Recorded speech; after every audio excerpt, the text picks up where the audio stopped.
અને હવે જોઈએ સમાચારો વિસ્તારપૂર્વક તો અમદાવાદમાં પીઆઈ વિરુદ્ધ છેડતીની ફરિયાદ દાખલ થઈ છે। એક 19 વર્ષીય યુવતીએ આ ફરિયાદ નોંધાવી છે। આ પીઆઈ અને જે આ યુવતી છે જેણે ફરિયાદ નોંધાવી છે તે એક જ વિસ્તારમાં રહેતા હતા, નજીકમાં રહેતા હતા, પરિચિત હતા।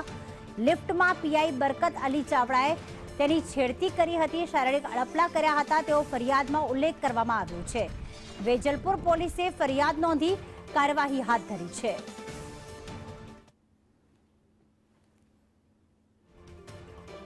20 તારીખે વેજલપુર પોલીસ સ્ટેશનમાં ફરિયાદ દાખલ કરવામાં આવેલી છે। ફરિયાદ છે છેડતીની છે। એમાં એવું છે કે એલિકોન ટાવર વિશાલા પાસે આવેલું છે, બસ સી બ્લોકમાં ફરિયાદી રહે છે।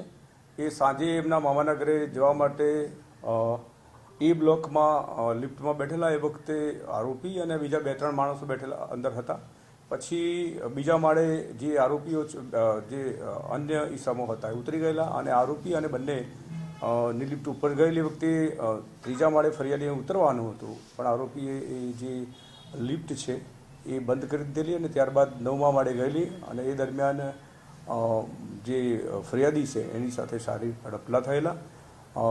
ત્યાર પછી 9મા માળેથી પાછી નીચે આવેલી અને એ જે 6થા માળે છે એ આરોપી ઉતરી ગયેલા અને ત્યારબાદ જે ફરિયાદી છે એણે મામાના ઘરે વાત કરતા તેઓ 181માં ફોન કરી બોલાવેલા અને ત્યારબાદ પોલીસને જતા પોલીસે ફરિયાદ નોંધેલી છે।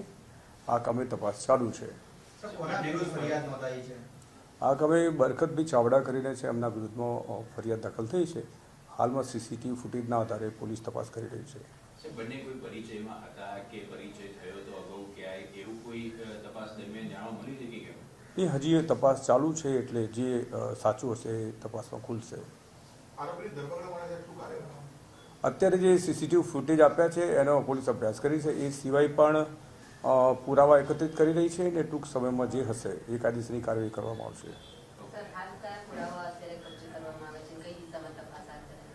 અત્યારે જે એલિગેશન થયું એ પ્રમાણે સીસીટીવી ફૂટેજ છે જે મહત્વનો પુરાવો છે તે પોલીસે એકત્રિત કર્યો છે અને તપાસ ચાલુ છે। ઓકે, આભાર।